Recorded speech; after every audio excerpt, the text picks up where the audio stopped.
up, Survivor Thrivers? Authentically Me, Regina B, is back with Run Day 4. Coming up on the end of another cycle, we have 11 weeks to go to my first half marathon. Today's run is a speed run. It's supposed to be a tempo run, and I'm going to be running it on my treadmill today. My daughter has the day off from school every Wednesday. And so with that being said, I am going to just run on my treadmill. I do have a stroller that is meant for running, but I don't enjoy like holding my hands in the position of like pushing a stroller and running. I did it like 1 or 2 times when I first got the stroller, and I determined like that's not a question I need answered any longer. So it's going to be a 27-minute tempo run. I'm going to do an 8-minute warm up, and then I'm going to do a 20-minute tempo run, which is going to be run at a harder pace. I'm a little nervous, but I know that I can do it because I've done it before. Yesterday's run was so awesome so awesome. Let me get my words together. And then I woke up this morning and I was just in a bad mood. Your girl was triggered, and I'm still a little bit triggered, but I'm, a bit more calmed down because I have, read some scriptures. I have been praying about it, and I'm just like, I'm triggered, and I don't know what triggered me, to be honest. And I'm going to give you guys a little bit of health information about me. No, I'm just kidding. After my last child, my 4th child, I had to have a partial hysterectomy because my placenta was stuck, lodged into my uterus. Having a partial hysterectomy is like, you have a cul-de-sac. So you still have all your hormones. You just don't have, your menstrual period anymore, right? With that being said, you still have all of the symptoms of having a menstrual period. So you still get PMS, you still, may have cramps, you still may have back cramps. And so when I first had the surgery, no one ever told me that. Like when I went for my 6-week checkup and all that stuff, no one ever told me that. So the first year or 2 after having my daughter, I didn't know what was going on with me. I was like, I don't understand why I feel like this. Like I've been good all month up until now. And then I started noticing that it was the same time of month that it would be like a good week of just like downhill. And then I started noticing that it was towards the end of the month all the time. And so I'm like, what is going on? Like, why am I in a bad mood? Like, I was just good. And, no one's done anything to me or said anything to me. It's just me. And so, yeah, I'm dealing with that. And I noticed it was always at the end of the month. Then I started Googling different things. Like, first I prayed about it. And then it popped in my head to, like, Google, like, do you still have, premenstrual symptoms, even though you've had a partial hysterectomy? And the answer was yes. And I was like, oh, makes sense. So anyway, I'm kind of dealing with that. But, I'm going to realign myself. I'm going to go downstairs and have a me moment. My daughter's had her lunch. She may come downstairs and join me, or I may have her take a nap.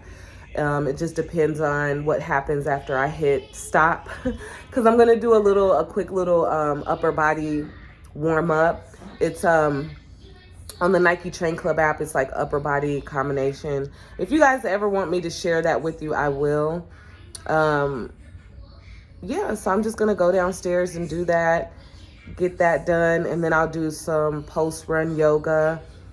Gonna hydrate, and just gonna really not be so hard on myself, but be kind to myself. Just knowing that chemically there may be some things going on in the inside of me, and to just let go of the mood that I had this morning up until this run even, and run into the rest of the afternoon and the rest of the evening a better, refreshed version of myself. I will be back to update you guys on how the run goes. Whew. Done. Day 4 done. 11 weeks to go. Coming to an end. Running right on into 10 weeks to go. Whew, that was awesome, actually. It was great. It ended up being a 31-minute tempo run. I actually filmed myself running. I don't know if I'll be brave enough to share it with you guys, or if I'll just be like, whatever, hands in the wind. You know, I'm a small YouTuber. Who's really gonna come across this, you know? But yeah, so run day 4 done. Tempo run done. Listen to the Bolivia half marathon series with Tommy Reeves as the iFit trainer. Hey, it was a great run. I warmed up for it. The run that I did was in Sorata, the Sorata one. And it's 28 minutes in length, and it's supposed to be, hold on. Okay, I'm back. I had to come into this room because my daughter's listening to Kids Bop, and I listen to other YouTubers, and I don't make no money off of this, but you know, they're like, copyright infringement, I don't know. So yeah, going back to that, it was supposed to be a recovery run, but my recovery run was yesterday. So I wanted to do at least 27 to 28 minutes of a tempo run with an 8-minute warm up and then a 20-minute tempo run. And so I was like, let me go back to him because he just has really good information. He has really good information.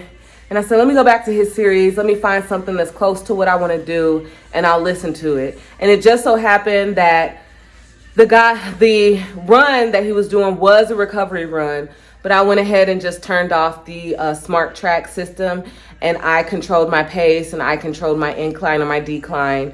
But it was a great run session. Like I'm into history. He was talking about history. I never knew that where Tupac Shakur got his name from, specifically the Tupac part. I learned that today was from someone named Tupac Amora. No, I'm not saying that right, but it was just great. I was like, wow, I never knew that. And then he was talking about how the indigenous people of Sorata were called cholos or cholitas, and that was considered a derogatory term many, many years ago, but now it's used as a term of endearment and homage to their ancestors, which is kind of how the, you know, NIGGA, where we at with that. You know, I've seen Mexican people use that word. We all know that some white people try to use that word or do use that word with the A on the end. And obviously my brothers and sisters still use that word. I use it sometimes too. But yeah, I love history. It made the run go by so fast, and it went great. For me, my 8-minute warm up, as I checked my watch, was at 11:35. That was the pace. And then throughout the run, throughout the tempo, it just ticked off to where I ended at like 10:16. You'll see when I post the stats at the end, but I ended up dropping at 10:16. Literally, as I'm recording myself running towards the end, I'm like, I'm gonna go an extra 2 more minutes just because I wanted to make sure that I got that 28 minutes in at the very least, because I wanted that 20-minute tempo. And I was like, you know, whatever I end up at, whatever I land at, mile-wise, I'm just gonna put a period in it when I feel like I'm done at 28 minutes. I ate my own words. That's why it's like, don't declare stuff. I do that all the time, and I need to get better at that. Don't be declaring stuff because you just don't know. So when I finished and I'm looking at my watch, I'm like, I'm at 2.93. Might as well get a 5K on a Wednesday, you know? So I did go ahead and tick it back up. I went up to 5.5, and I did that for 1 minute and 45 seconds just to get 3.10 miles run and done. And I feel great. Like I said in the intro to this, I was definitely in a negative headspace when I was running and I recorded myself. If I don't share it with you, I'll tell you now. I was in a bad mood this morning, and unfortunately, I was not the nicest wife to my husband, who called me during my run to check. He always checks in on us every day. And I'm grateful for that. Like, he's not perfect, I'm not perfect, but somehow through the grace of God, we make it work. And, you know, I was feeling triggered, I was feeling sensitive, I was feeling emotional. And unfortunately, sometimes the person we love the most is the one that receives the side effects of us being triggered or being upset. And that's okay. That's why God gives us grace. And that's why, you know, forgiveness is key. Forgive yourself and forgive others. You never know what people are going through and what they're pushing through and what they notice that they did wrong, that they have to, you know, they have to get to. They have to get to that point of knowing, like, ooh, that was not, I wasn't cool. I wasn't cool right there. That wasn't cool. So yeah, I am going to get hydrated. I'm going to do a post-yoga stretch. I'm going to fuel the body with leftover homemade chicken fried rice. Yes, so I'm definitely in a much better headspace. I'm so grateful for the opportunity to run. I'm so grateful for the opportunity to be able to realign myself and to search, run after the best version of myself. I'm so glad for the medicine that running provides in us naturally. So yeah, that's what I'm gonna get out here and do. I hope that you are well. I hope you're in good health. I hope that you're able to get out there and do something that you want to do. I hope you're able to get out there and get after whatever your get after is. Yes, remember, if you are not subscribed to the channel, go ahead and subscribe. If you enjoyed this video, please give it a thumbs up. If you plan on joining the journey or you're on a journey of your own, I would love to hear it. Share it down in the comments. I love you. God loves you so much more.